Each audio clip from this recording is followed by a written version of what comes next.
एक बार फिर से स्वागत है आपका न्यूज इन मिरर में और मैं हूं आपके साथ निशात्री। जम्मू कश्मीर की अगर हम बात करते हैं तो जम्मू कश्मीर से अक्सर कोई भी अगर एग्जाम कंडक्ट होता है तो वहां से घोटालों की बात जो है वो सामने आती है। यानी ये बातें सामने आती हैं कि जब एग्जाम कंडक्ट हो रहा था तो उस पर्टिकुलर सेंटर में जो है वो ऐसी चीजें होती हैं जिससे कहीं ना कहीं ये संभावनाएं हो जाती हैं कि जो पेपर हो रहा है वो बिल्कुल फेयर नहीं हो रहा है, वो पेपर जो है वो लीक हो रहा है। वहीं पर आपको बता दें कि इस मामले में अब लद्दाख भी जो है वो सामने आ गया है। लद्दाख की अगर हम बात करते हैं तो वहां पर केवी केंद्रीय विद्यालय संगठन जो है वहां पर जो एग्जाम हो रहा था वहां पर भी इस तरीके का मामला सामने जो है आया है, यानी घोटाला जो है वो सामने आया है, जिसके चलते एक व्यक्ति को गिरफ्तार कर दिया गया है जबकि 6 अन्य जो है उसकी तलाश अभी भी जारी है। और आपको ये भी बता दूं कि इस मामले पर अब एसआईटी जो है वो जांच कर रही है। क्या कुछ पूरा मामला है, क्या कुछ इसमें डिटेल्स हैं, वो हम आपको जो है वो लगातार बताएंगे। क्योंकि आपको बता दें कि ले पुलिस की अगर हम बात करते हैं तो संगठन केंद्रीय विद्यालय संगठन की तरफ से जो है वो एक भर्ती जो था वो भर्ती का सिलसिला जो था वो जारी किया गया था। लेकिन उसी भर्ती में जो है वो घोटाले की बात जो है वो सामने आ गई और इस सबका पर्दाफाश करने के लिए एक व्यक्ति को गिरफ्तार कर लिया गया जबकि 6 अन्य जो है उनकी तलाश अभी भी जो है वो ले पुलिस लगातार कर रही है। क्योंकि जब भी कोई एग्जाम होता है बड़ी बहुत सारा बच्चों में भी एक चाव रहता है। जब भी किसी भर्ती में वो जाते हैं, चाहे वो जेकेएसएसबी के एग्जाम की बात की जाए, चाहे सब इंस्पेक्टर के एग्जाम्स की बात कर ले, तो बच्चों में बड़ा उत्साह रहता है। कई बार तो ऐसा भी होता है कि बच्चों को 5 या कुछ 2 मिनट के लिए उस सेंटर में जाने ही नहीं देते हैं। ये वीडियोज भी हमने अक्सर आप तक पहुंचाई हैं। लेकिन सबके बीच में बड़ी बात यह है कि अब इस मामले में 6 अन्य आरोपी जो हैं उनकी तलाश की जा रही है और मामले की जांच के लिए एक विशेष दल जो टीम है वो बनाई गई है, यानी एसआईटी जो है वो इस पूरे मामले पर जो है वो जांच कर रही है। वहीं पर आपको बता दूं कि पुलिस प्रवक्ता के अनुसार अगर बात की जाए तो जवाहर नवोदय विद्यालय के एक शिक्षक जिनका नाम दीपक कुमार है, बताया जा रहा है कि दीपक कुमार की 11 फरवरी की अगर हम बात करते हैं तो इस लिखित शिकायत जो उनकी तरफ से दी गई थी उस लिखित शिकायत के आधार पर जो है वो जांच को आगे बढ़ाते हुए इस कथित घोटाले को जो है वो सामने लाया गया है। क्योंकि इससे पहले किसी को नहीं पता था कि इस तरीके का घोटाला जो है वो केंद्रीय विद्यालय संगठन की जो भर्तियां हो रही हैं उस सब में हुआ है। आपको ये भी बता दूं कि उसके लिखित शिकायत के बाद इस मामले की जब जांच आगे बढ़ी और इस मामले की जांच को देखते हुए जो है अब फिर इस पर पूरी कार्रवाई जब शुरू हुई तब बताया जा रहा था कि जो प्रवक्ता वहां पे थे उन्होंने कहा था कि जो कि जवाहर नवोदय विद्यालय के हैं, उन्होंने कहा है कि इसमें घोटाले जो हैं वो सामने आए हैं। और वहीं पर आपको बता दूं कि इसी बात की प्रदीप कुमार की इसी बात को लेकर जो केवीएस केंद्रीय विद्यालय संगठन में जो भर्ती परीक्षाएं हुई थी उनमें उनकी ड्यूटी लगी हुई थी, वहां पर वो तैनात थे। और जब ये सिलसिला आगे बढ़ा तो उसके बाद प्रदीप कुमार ने आरोप लगाया है कि जब लेके जी कॉम कंप्यूटर सेक्शन में वो परीक्षा जो हो रही थी तो वहां पर एक एप्टेक कंपनी के साइट सुपरवाइजर की बात करते हैं जिसने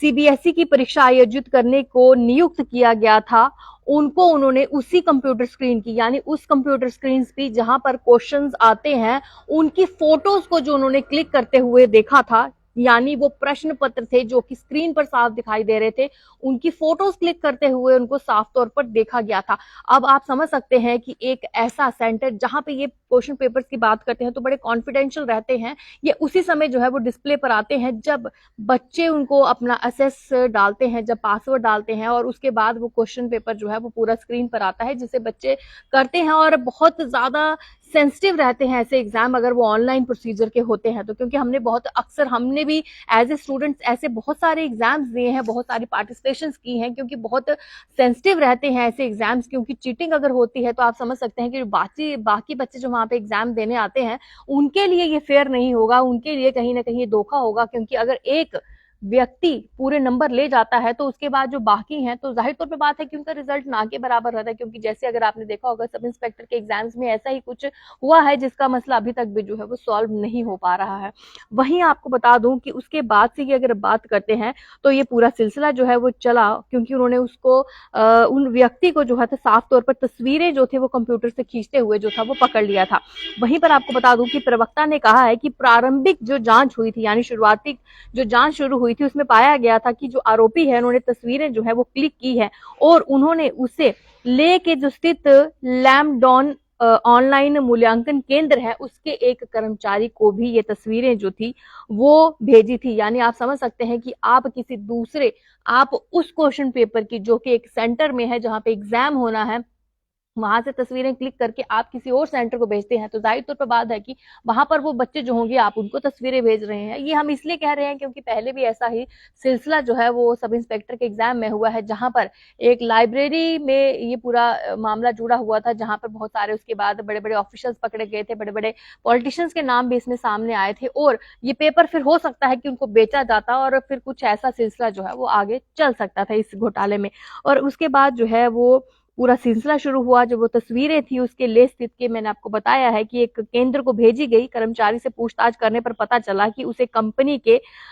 मालिक, सह मालिक ने सीबीएसई से में शिकायत दर्ज कराने के लिए फोटो प्राप्त करने के निर्देश जो था वो दिया था, ताकि वे परीक्षा केंद्रों को जी कॉम से अपने कंप्यूटर लैब में बदल सकते। तो ये बहुत ऊपर तक जो है वो सिलसिला इसका चलता है। जब भी कोई घोटाला होता है उसमें एक या दो व्यक्ति नहीं जुड़े होते हैं, उसमें पूरी टीम होती है जो इस पूरे चीजों को अंजाम जो है वो देती है। उसके बाद आपको ये भी बता दूं, उन्होंने ये भी खुलासा किया है कि केंद्र में जी कॉम कंप्यूटर सेंटर की बात, केंद्र की बात करें तो उसे स्थानांतरित करने से पहले 9 फरवरी से 14 फरवरी तक